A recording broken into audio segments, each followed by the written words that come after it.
This is Zettelcast, brought to you by readers, writers, thinkers, and teachers from LilyPub, along with our partners in thought, our Zettelcastans. In this show, we share discoveries that our Zettelcastans have shown us. There you go. And compare notes on how we're using this marvelous invention in our creative work. Thank you for joining us. All right, Brooke. Let's do it again. All right. Episode 50, Part 2 of our Q&A on AI with Chief Optimist, Chelle Meadows. The next question, how much concern do the major players in the AI space show regarding the risks and of end users developing learned helplessness? The phenomenon has already been observed prior to the major breakthroughs with LLMs, but these technologies could accelerate that effect. So my first question, not to answer a question with a question, but it's important, is to understand what you mean by learned helplessness. Sure. So the phenomenon where people who used to be able to read a map, who have become so accustomed to using GPS, have lost the ability to read a map. Okay. I mean, they can read it, but it's, that Right. they're So not there's fluent in map reading there's- anymore. And the reason I ask this is because to me, learned helplessness is when somebody gives up control after failure. Oh, I can't do it, so somebody else is going to have to do it for me. Well, so here's an example of that. It used to be, prior to the internet, if you were trying to remember, what was the name of that actor in that movie? Well, what was the movie? It was the one where he goes, and you're just grasping for facts that you used to know. And you used to have to tough it out. Correct. You used to have to live with not forgetting in order to remember. Yes, that's not learned helplessness. Okay. That's actually, and because learned helplessness is not talked about. What's talked about is the loss of cognitive function. Yeah. Okay. And that is talked about because your brain is a muscle, and just like any other muscle, if you do not use it, it will become atrophied. Okay.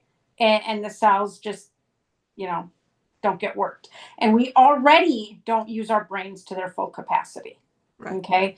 So this is talked about not from the LLM perspective. I think they're watching it more out of curiosity than necessarily any concern, but it is a concern of business business executives, and it's a concern of people in the education space. Okay, so from the business executive perspective, they're concerned about the loss of critical thinking. Okay, and in the educational space, it's concerned about the loss of critical thinking. And there's two different approaches.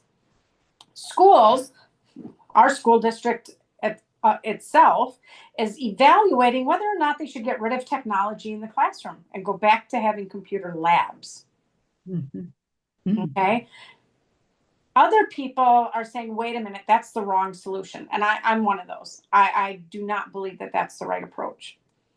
Because if we take the computers out of the classroom, we're basically failing to educate children in a way where they'll be able to function in this new adult world. Okay. I think what we need to do is to be smarter about our expectations. So, okay, go ahead. Use that LLM. Have it help you brainstorm an idea for writing a term paper. Go ahead and have it even write the first draft. Now let's take away the technology, and with your pen and paper, I want you to correct it. I want you to prove that it's correct. I want you to go find another source in the library that supports it.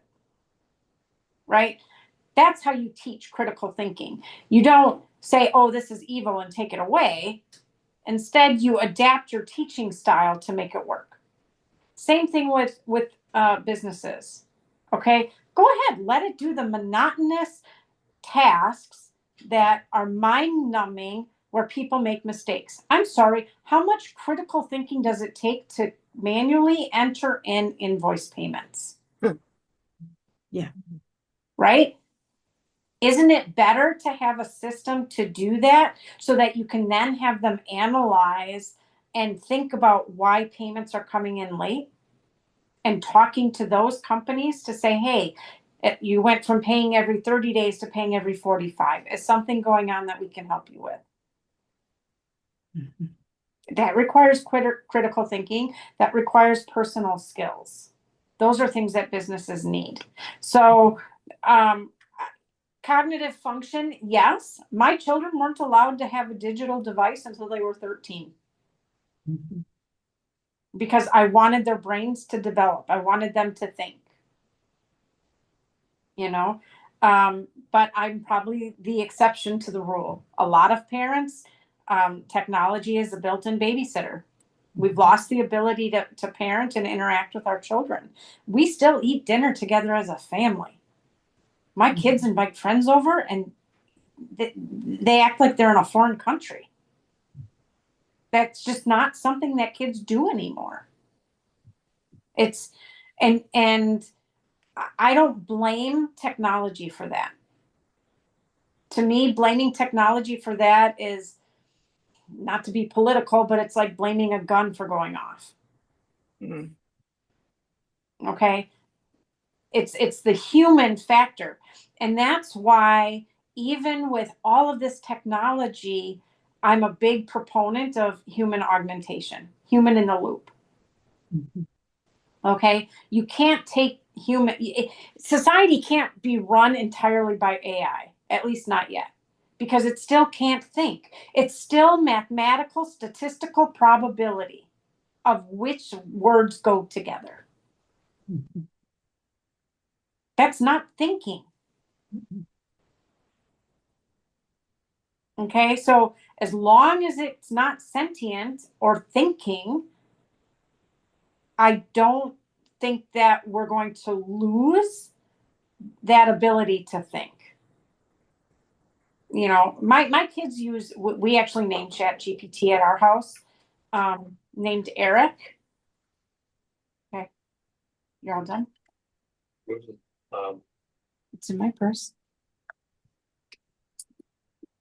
We can, Okay, let's go. okay. I'll be down.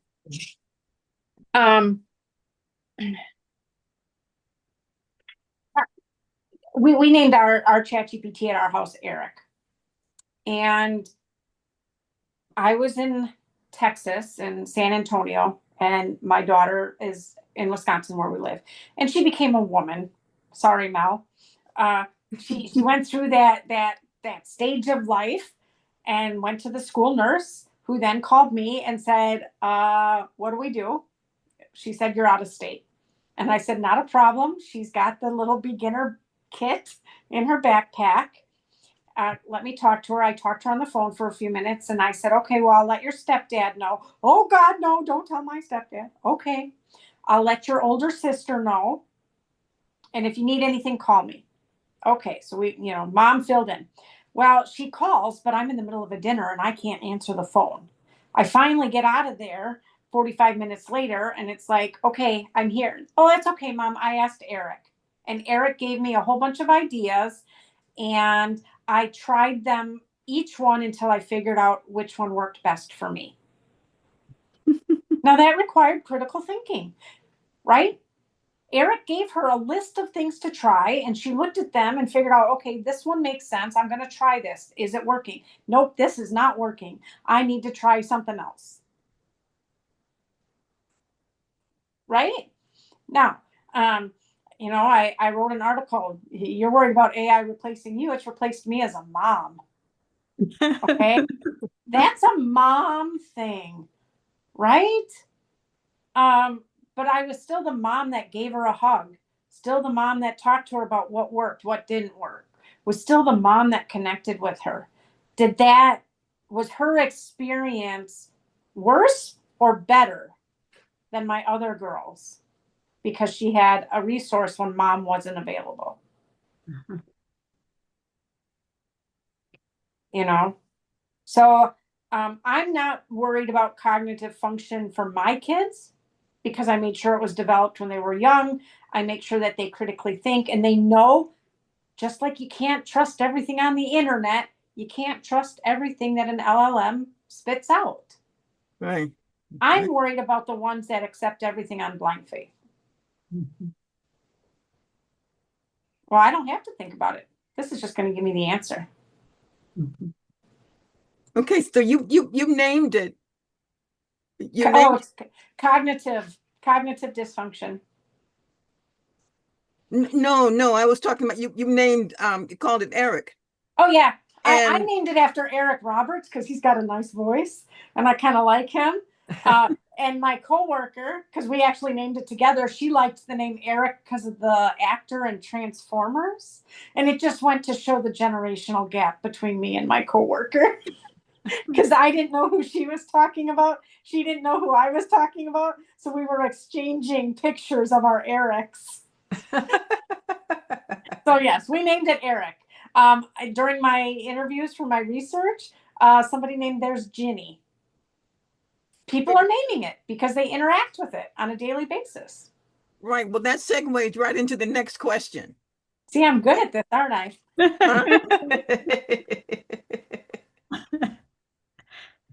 So, how can one interact with the chat-based AI without the AI presenting itself as a human-like entity or identity, referring to itself as I? Prompting. You have to tell it. You have to tell it, you're not I, you're a No, machine. you have to tell it, do not use first person language. Mm. I mean, it's been programmed to be a sycophant. It's been programmed to brown nose you and make you feel good and give you that dopamine hit. Why? So that you'll use it again. Okay. So clearly, I'm not at home. My husband's been diagnosed with stage 4 cancer. Oh, no. And sometimes having an LLM suck up to you can feel really good. Like when I'm saying, okay, my husband just got diagnosed with squamous cell carcinoma. What is this? Oh, by the way, be raw with me.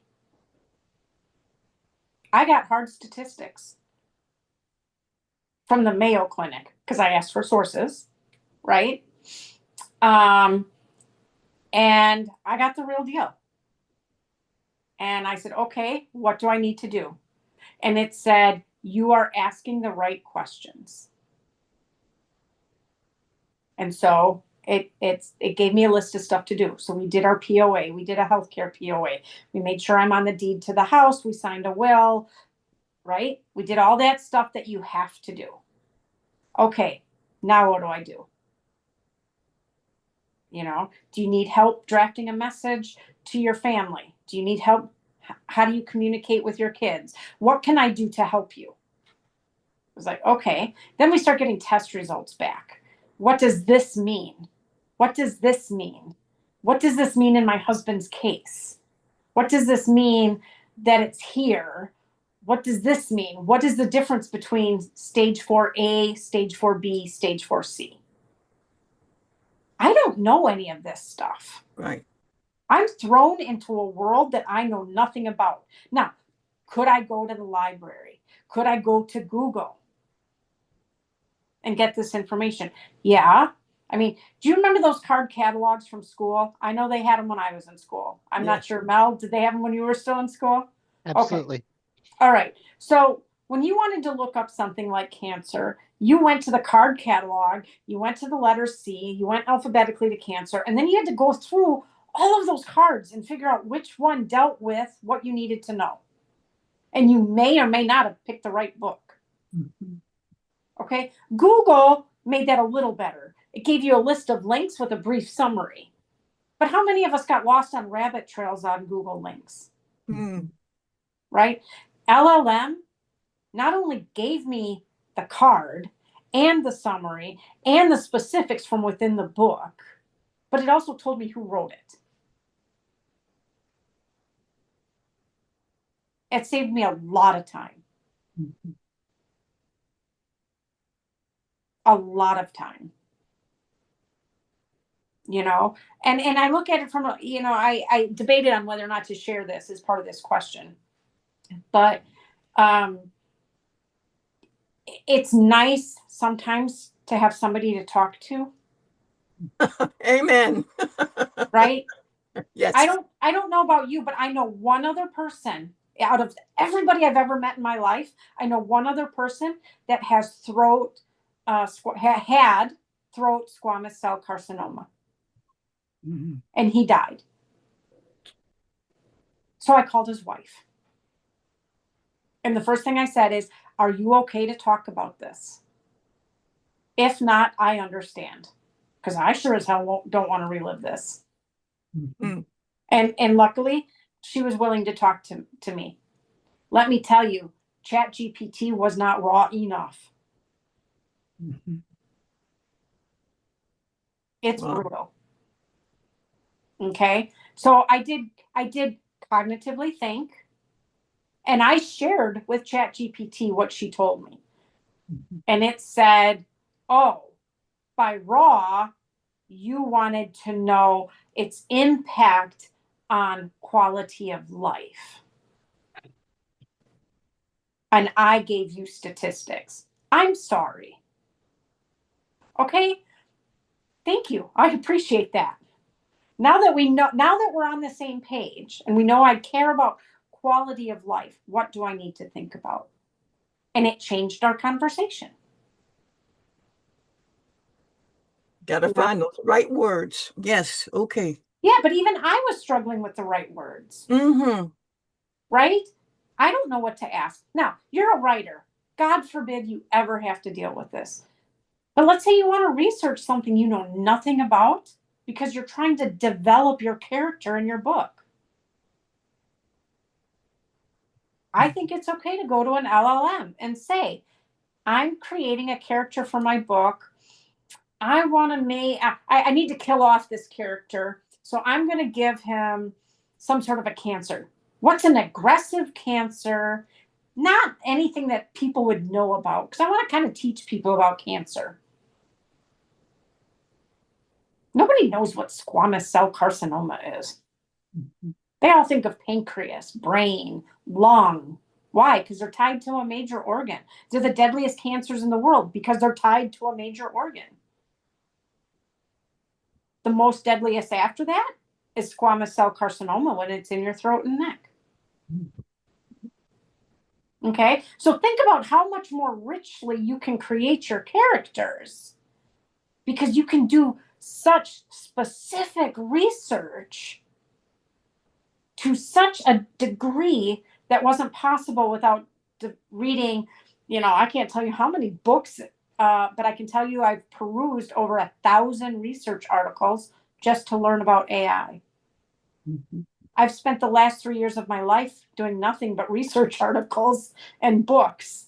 Who has the time to do that, to create a character? Right. And everybody doesn't speed read like you do. I don't even think I speed read, but my husband would disagree. And I still manage to read a non-AI book on average a week because I need new inspiration, right? But I want you to think about how you can use it as a tool to make you a better writer. Not that you're not a great writer already. No, my thing is, of all the people here, I'm the only one who lives alone. Okay. And I use AI to do what ifs, what ifs when I'm thinking about something. Here's the thing that'll blow your mind, Deb. Do you Okay. type it or do you use the voice option? Do I no, I don't. I type it. Yeah, I type it. You can use the voice option and actually have a conversation that will make you feel like you're talking to somebody else. If I get deserted on a planet somewhere or an island somewhere, I want LLM because that's the only way I'm going to stay sane. Because I'm not talking to myself all day long. Right, and you're not going to have the ball. What was the name of that? Wilson? Wilson. Yes, right, Wilson. Just if you're going to put me on a deserted island, just make sure I have satellite connection and a way to keep talking to ChatGPT. You know, give me some batteries or something so I can keep my phone powered up, something solar, right? Because you can talk. There's been times where I need to talk to somebody, but it's 3 a.m. Who am I going to talk to? And I'm struggling with prayer right now. I can't talk to God because I'm too mad at him. Right? I can't. I open up my Bible and I get angry. Yeah. You know, I'll talk to ChatGPT. I'll be like, I just need to talk to you right now about what I'm thinking and what I'm feeling. And it doesn't judge. It doesn't charge, right? Just that $20 a month and you're off to the races. Now, does that mean it replaces a therapist? No. Okay? It doesn't. Even if I had somebody here to talk to, it wouldn't replace a therapist. So, Correct. you know, so that's, You know, but that's a concern that people raise. Okay? It's a legitimate concern that people raise. I think it helps. It's helping me be a better wife and mother because I'm not dumping on my kids. They know I'm under a lot of stress right now, but I have somebody I can talk to other than my kids. So my kids can still be kids. Yeah, their stepdad is very sick. Yep. He you know, has terminal cancer. But I don't have to really talk to them about it beyond what ChatGPT said was good to talk to them about, unless I want to, right? And I don't have to bother my husband by asking him all the questions. And I don't have to ask him, remember that we need to ask the doctor this. Instead, I put all my questions in the ChatGPT along with, you know, what I can, and it answers it for me. And then it gives me a list of questions I didn't even think about to ask. Yeah, it always at the end always says, well, the next step, the next step, the next step, the next step.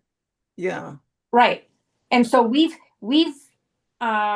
but has it been just ChatGPT? No.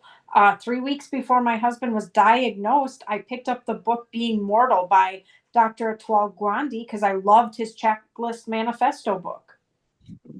And in his book, he talks about how do you have those tough conversations about quality of life when you're living the end of your life. Had I not read that book, man, there's conversations I would have never had with my husband. You know, going to your spouse and saying, I get that you want to live 20 years, but how do you want to spend those last 20 years? Do you want to spend it with a feeding tube? Absolutely not. Okay. Do you want to spend it with a tracheotomy? Absolutely not. Okay. What do you want me to do if your heart suddenly stops? What do you want me to do if you can't breathe? ChatGPT didn't tell me to ask those questions, but they were in a book. Then I got a Goodwill. So somebody paid the original price for the author. Right? But I think as writers, yes, you can tell it, you know, in this prompt, in this conversation, do not refer to yourself in the first person. Do not answer in the first person. But I wouldn't put that in my setting as a hard and fast rule all the time. Because then I think you lose its greatest gift, which is its natural language and human mimicry. Okay, so you've convinced me. I'm definitely going to look into setting up the voice. All right. Definitely. Yeah. Okay. Okay, to move to the next question. Okay. Given that your approach to AI is from a business strategy and public policy perspective, where and how do you see writers best fitting into that scenario? I didn't need to say with AI again. Okay. That's okay. Yeah. That is, what should writers bear in mind, fiction or nonfiction, in this age of AI? Well, first off, if you're going to use an AI model, go through the personal settings. Be aware of what it's doing with your data. Be an informed consumer, first and foremost. Okay. Secondly, think about what you're using it for. If you're using it to create a richer scene or character, I don't think there's a problem with it personally, because you're still brain vomiting. I want a character that does X, Y, Z, da, da, da, da, da, da. Give me a good description, right? Like if I were to try to talk about something or create a scene, maybe something futuristic, right? They always say, write what you know about. Okay. But that doesn't mean you can't, word vomit everything you're thinking and that you know about something, and then say, okay, now using this, I need a good description that I can put in a book, like just a paragraph. I want you to take all of this and give it to me just in a paragraph to set a scene. You've got all your ideas and thoughts and feelings and emotions into that, but you just want this little piece of it. Or if you're struggling for the right word, it's great for that. Yes. I'm thinking of a word, and it's kind of like this, but it's not like this. Give me all the words that kind of was, and then you just look through the word list. There's my word that I wanted. Yes. Kind of like a thesaurus. Mm-hmm. Right? If you don't want somebody else to use your stuff in an LLM, you either have to make it part of the contract. So let's say you hire somebody to proofread for you. Your contract would have to explicitly state that they are not allowed to use an LLM or any AI tool of any sort to proofread your text. If it's not part of the contract, you don't have control over how they can proofread it. So make it part of your contract, and then make sure that as part of the contract, that you work with a lawyer. Okay. LLM sucks at law. Make sure that it's enforceable in your state, and make sure that you have severe penalties, and that they agree that if they violate this, they have to pay X amount, Now, whether or not it's enforceable in your state, that's up to a lawyer. But that's where it's going to get messy. Law generally falls 5 to 10 years behind any emerging technology. And we know that because court cases are just starting to really hit on emojis. I mean, there's court cases. Somebody made an offer, an attorney made an offer to another attorney. She sent back the rolling eyes emoji. He took that as a yes. Contractually, was that a yes? Now, thankfully, the courts came down and said, no, she used the rolling eyes. She was laughing at your offer. Okay, but they took it to court and said she contractually agreed. And she's saying, no, I didn't. I used the rolling eyes. I told him he was crazy. Okay, emojis are not consistent across devices, people. It's not a universal language. The courts are just now hearing these types of cases in the last few years. That's how far behind technology is. The court. Or the courts are, sorry. Okay, so you have to, you'd have to work with an attorney to figure out, okay, I want this type of a contract. A, can I even write it? B, is it even enforceable? And C, can I get any kind of punitive claims if I win? But then you have to prove that they uploaded it to an LLM. And that's where, when you asked me that question earlier, Kathleen, I said, well, what's the source? Yeah. It's going to be really hard to prove that that particular proofreader uploaded it to an LLM when you have it published and you've interviewed about it and you've given excerpts and you've granted, I'm just saying, you can try to put it into a contract. I'm not a lawyer, but that would be something to think about. Okay. The other thing is to make sure on every single unpublished draft, and even on your copyright page in your published drafts, that this cannot be used by an LLM for training purposes in any way, shape, or form. And that on every single page in your footer, it says this cannot be, uploaded or used, Whether it works or not, I don't know. I know some LLMs will say you can't use, I can't process this because of, and it'll use that disclaimer. The other thing is lock your PDFs. If your PDF has a lock on it, the LLMs won't be able to process it. If you have a password protected PDF, it can't process it because it says I need the password. This is locked. I can't. There's also in PDFs, there's a way to say that something's copyrighted. Look at what tools are available in the systems that you're using and make sure you're using all of those different tools to ensure that if somebody tries to upload it, that there's different flags that it can catch. That's the best I can recommend. I don't do any of that because I don't care if they use it or not. I think that it can be you can have a research and proofread and editing assistant at your disposal that doesn't cost you more than $20 a month. I'm sorry, for $120, I can get a lot of help. That's what I say. Yeah. But again, it comes down to prompting, user error.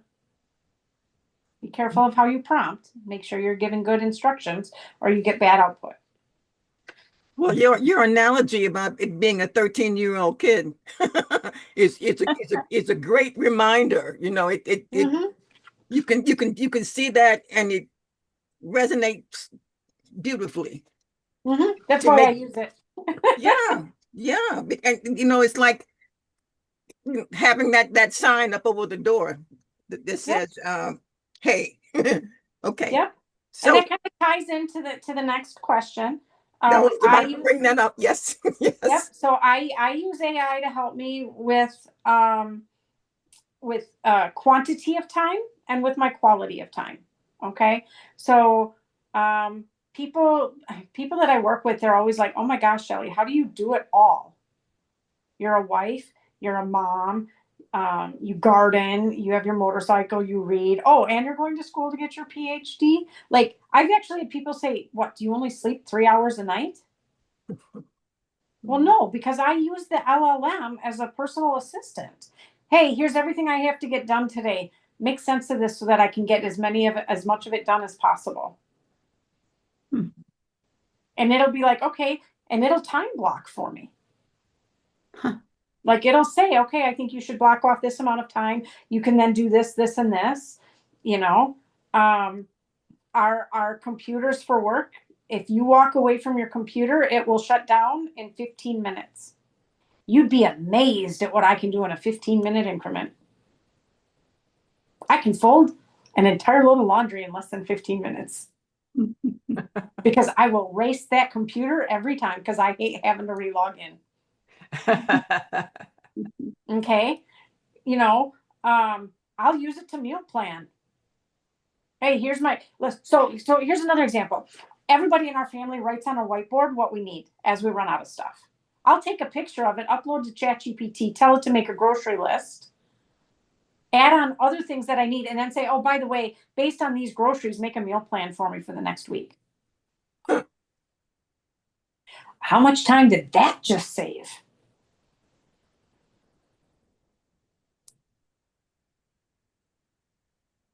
You know, the best book I think ever written is Atomic Habits. Mm. Man, I learned so much from that book. I always forgot to take my multivitamin. Not anymore because it's right next to my coffee cup. Okay. I never have to look for the keys to my car. I haven't had to look for the keys to my car in years. Or my phone. Thank God I have a watch that can ping my phone. Right? But there's tools out there that can help you with time management, and AI is just one of them. I'm a very routine oriented person. So when I wanted to start working out, I had to say, hey, I hate working out. Help me come up with a routine to help me work out on a regular, consistent basis. I went to bed in my workout clothes.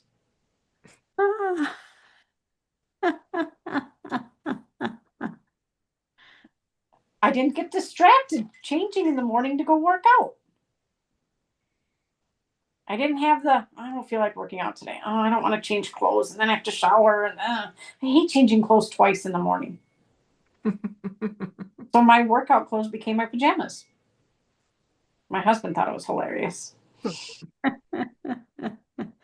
Okay, but I mean, tools are there. It's a tool, right? I use it to help with grocery lists. I use it to help with meal planning. I use it to help me reestablish routines. I use it to help me organize my day. Okay, I just whatever I need, I plug it in. Do I have to do it every single day? No, I only do it on the really chaotic days where I feel like I can't think because I'm stressed and emotional and overwhelmed. Mm.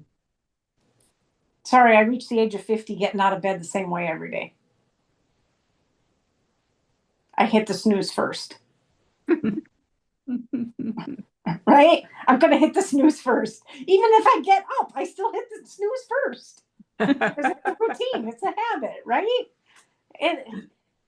And so at this point, last year I became severely deficient in magnesium. You want to talk about cognitive dissonance? I would put food in the microwave and think I ate it, even though I never got it out of the microwave. Magnesium is critical to brain function. And I only know that because I didn't have enough magnesium, and my brain function, it slid. And I got away with being undiagnosed for almost 6 months because I had routines. My brain didn't even have to work. And I still got my kids up and fed and ready for school and lunches made. Why? Because I've been doing it for 30 years. Habits and routines are powerful. And so if you can use ChatGPT to help you come up with habits and routines that work for you and make your day that much more productive, to free up your brain for that creative stuff you want to do, I'm all for it. I don't want to spend my creative cells trying to figure out a meal plan for this week that's different than last week. Gotcha. Mm-hmm. That's half an hour easily that I don't have to do. Making my kids do their own laundry saved me hours. Oh, yeah. Right? But you start analyzing, you use AI. I use it. I'll go to AI and say, okay, you saw all of my prompts I gave you today. Was I productive today? And it would be like, no, because you wasted time on this. And it would tell me which topics I rabbit trailed on. Wow. I'm a big fan of the Pomodoro technique. Set a timer for 15, 20 minutes, work focused completely. No distractions, 15, 20 minutes. And then take a 5-minute break. Pee, change the laundry, empty the dishwasher, and come back. I can do that in about 5 minutes. And then another 15, 20 minutes of dedicated focus. When I used to homeschool, it would alternate. The first 15, 20 minutes of an hour was work. The second was setting up homeschooling. The third was doing some sort of gardening or household project or meal planning or canning or whatever. And that's how I lived for years. I did everything in 20-minute blocks. You know, now my kids are older. The house runs itself almost. Right? Wow. Okay. And then for quality of time, I think, again, it can be a time suck if you're not careful with it. But I think it can be used to make your quality of your output that much better. So iron sharpens iron.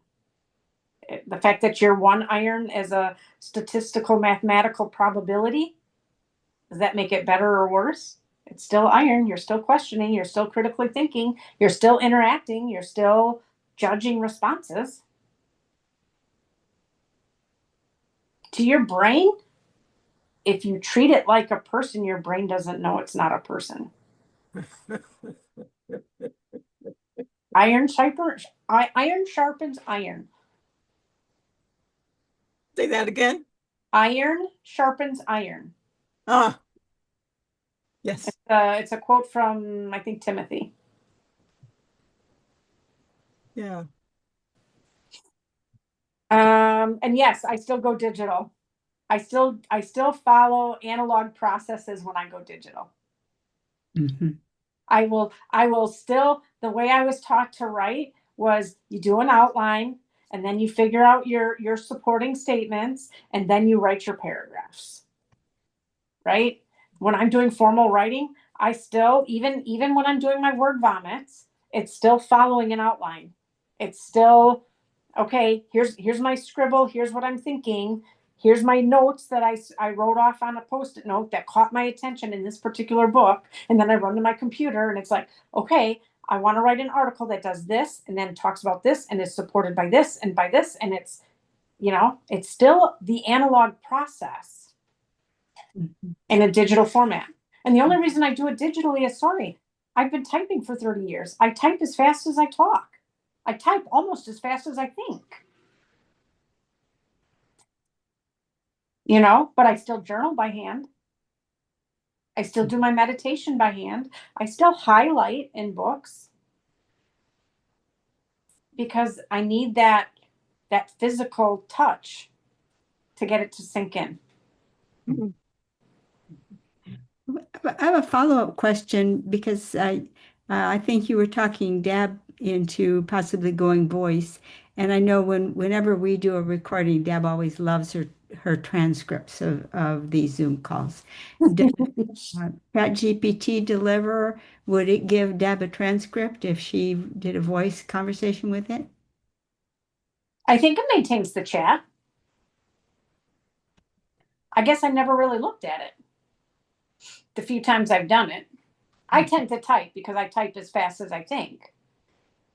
And I've got people around that I don't necessarily want them to hear what I'm asking. Right? Mm, But she said she lives alone. I And do. somebody else wrote a whole blog post about how great it was, but they didn't say whether or not it kept a history of it. Right, but if it doesn't, I have a workaround because I have Otter that I use all the time. Otter AI with transcript. Yeah, Except it doesn't, it it's not does 100%. it does create it as a prompt and a conversation. It takes your words, because I have hit it on accident and it started typing what I was talking.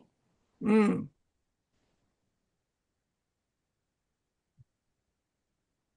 What's really fun, I don't know if you saw on YouTube my AI Let's Talk About It, those podcasts, the most recent ones that sound like two people talking back and forth. I don't know if you've listened to any of those. Those are all AI generated.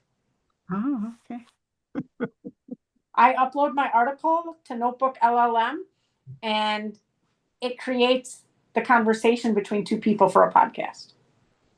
I played around with it just for fun because I wanted to see what it could do. And I put it out there in case people asked about it. It was like, yeah, it can do this. wow. Wow. Shelley, this has been Yeah. so outstanding. I want to thank you so much for your Well, I time. hope I answered your questions and gave you It- more it- food for thought. You have, for me, I don't know about, anybody else here, but for me, you have taken a big, gigantic weight off of my shoulders. Or, I keep most of the people here are pretty much against using AI. Well, I'm not It surprised. goes in degrees. It does, but I mean, again, Scott's against using technology for a Zettelcast, and that was part of why I struggled with his newsletters. Because I get what he's saying and I understand the cognitive connection. That doesn't make technological solutions inherently bad or wrong, in my opinion. Right. I still have just as many neural explosions or sparks of inspiration or using the Zettelcast in a digital format as I would have in writing. In fact, I would argue that I have more because I can type up my cards faster than I can handwrite them. Right. And that I was thinking about that as well. One of the things I have a RA, rheumatoid arthritis, and it's gotten into my hands, right? So I can't write as long comfortably as I used to be able to. Mm-hmm. So when I was looking at your article, your playlist, going digital to go analog, I thought, wait, maybe there's a way for me. There's a way that I can do this, and Mm-hmm. I can meld these two together That's to make what I but I works for did it very me. consciously from the beginning because I knew I did not have the time, the space, or the cognitive room to handwrite everything. You know, I'm like Kathleen in the sense that I've got 30 years of spirals that I've scribbled notes and stuff in Hmm. because I journal.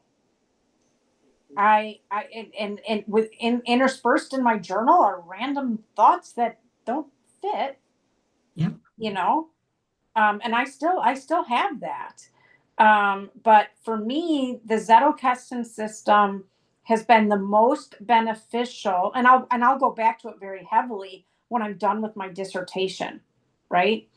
Because right now my dissertation is so solely focused on just getting this done at this point. Okay. But what happens when the dissertation is done? I still want to write about AI. As an alumni, I still have access to the library, but I don't have to try to process 1,000 research articles in a 6-month period. I can be selective about what I read, what I research. I can take my notes. Like the process I did on there, that's where I started. But then it snowballed because of the requirements and the fast pace of the dissertation. I couldn't keep up with it. Mm-hmm. But I saved all 1,000 of those articles because I want to go back and note them at some point. Yeah. The ones that I think are the most important, the ones that I really found value in, not the ones that I used to substantiate because I was required to have 2 to 3 supporting sources for every sentence I wrote. Okay. Dissertation writing is not like normal writing. Okay. And the Zettelkasten helped with that, getting it started, but there's no way. I used AI to search articles. I would upload 20 research articles and say, here is my problem statement for my dissertation. Here's 20 research articles that using the Google method, I think are relevant to my topic.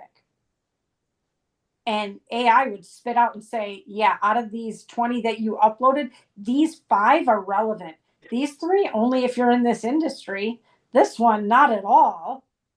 Like, what are you thinking? Do you know how much time I would have wasted actually reading all of those? Yeah. I got to narrow my field down pretty quickly.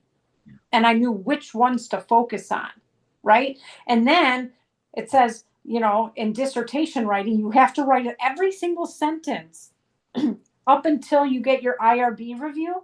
Every single sentence has to have at least one source supporting it. Is that original writing? I wrote the sentence based on something somebody else wrote, and I have to give them credit on every single sentence that's required. Wow. Without, man, I used AI, and I would literally search my collection of research articles and say, okay, I'm looking for this word or this topic or this phrase out of these 1,000 articles so that I can find out who else said the same thing. Wow. It's horrible. I will never do dissertation writing again once I'm done. Well, you won't have to, you know. Right? Because then I can go back to the normal writing of, wow, what does this researcher say? What do I find fascinating about it? Oh, do I agree? Do I disagree? Where did he go to school? Is that a good school? Oh, he's in China. Okay, I got to take some grain of salt with everything he wrote then, right? Okay? I don't have time to do that right now. Yeah. But my Zettelcast is all set up so that I can pick it up at any point. Mm. My cards aren't getting dusty and curled and yellowed with time. I don't share Scott's disapproval of the electronic form. I've never used it. But from the start, I was always impressed with yours because you follow all of the parts of a quality main card that makes the card your own. And what I've always shied away from even trying digital because I could see myself becoming the queen of copy paste. Well, yeah, you can. And, I mean, but I have to make a cognitive decision. You know, but I also have word limits or character limits, remember? So I will write it out and I'll be like, or I'll type it and I'm like, and I might struggle and be like, I can't get this into the word limit. I might use ChatGPT to help then and be like, I need this condensed into this many characters. And I don't know what's essential, like what's an extraneous word because I use that word all the time. To me, it's not extraneous. And then it cuts it out. And then I think, well, why'd you cut that out? That word's important to, right? I mean, I still have this debate and argument with it. And eventually I come up with something that I think is correct and I put it in my card. Because then I copy it. I do copy paste when I go from my card to my articles. Because I've got it all there. You know? So I hope that helped. It did. Thank And the you. only reason I know this stuff so well is because I've been immersed in it for 3 years. You know, I've got my 10,000 hours. Right? Yeah. But this was fun. Well, If you have more questions or, you know, let me know. So you'll come back. Oh, thank you.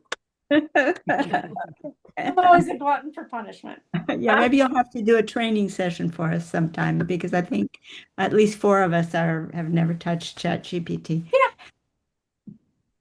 Well, Remember, you're talking to a 13-year-old that still has a 5-year-old imaginary friend, and you'll be fine.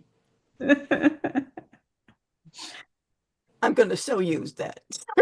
I'm so use that. I mean, Wonderful. it's the best way that I could come up with to put it in perspective for people that think it thinks. No, it doesn't think. Well, I feel like it's thinking. It's being logical. No, it's not. It's a statistical probability. And let me tell you, I hate statistics. I would not have passed statistics for my doctoral studies had it not been for ChatGPT. I literally uploaded the PDF of the chapter and said, I hate statistics. Train me what this means. Like I'm a 5th grader because I don't get it. Nice. I couldn't afford a tutor. Yep. Yep. I couldn't. I Yes. got through statistics and passed the class because I had a tool that could regurgitate what I gave it in a way I could understand. Broke it down for you. Yeah. Yep. And then I could follow the steps it told me I needed to do in this SPSS program from hell. And I could copy and paste my output and ask it, did I do this problem right? Nope. Your tail is way wrong. Here's the steps again. Okay. And I would try it again. And that would be, you did a great job. That looks like it's supposed to look like. Okay, now that I have the output and I solved the problem, what am I supposed to look at? Because I didn't even know out of the output. I didn't know how to read it or interpret it. And it would say, okay, you need to look at this value. Okay, and what does that value mean again? And why is it important? You're laughing, Kathleen, because for you, this was probably, the cereal you grew up on. For me, it was like, I swear that's what gave me my gray hair. And then I get to my dissertation, and do I do a qualitative? No, I do a mixed method convergent parallel where I do both quantitative and qualitative because I just have to shoot myself. Nice. Right? Like, no, I had a very logical reason. And it's proven to be true. You can't trust quantitative surveys when it comes to AI. Yeah. Because people don't know how to answer the questions.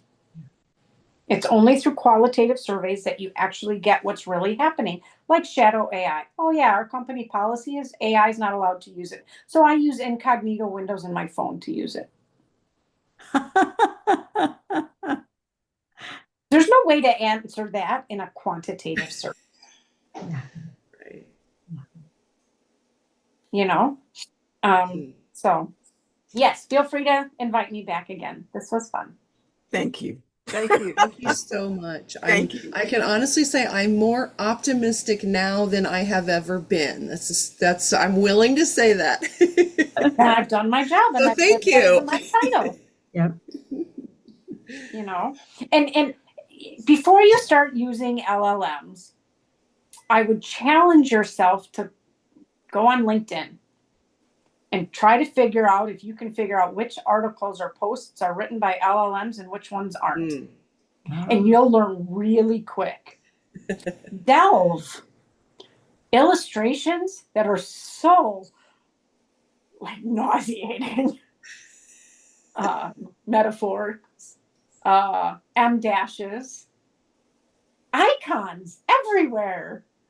In fact, I tease people I'm working with a company and trying to help them use LLMs for their marketing campaigns. And I'm like, dude, you can't copy and paste the output as your post.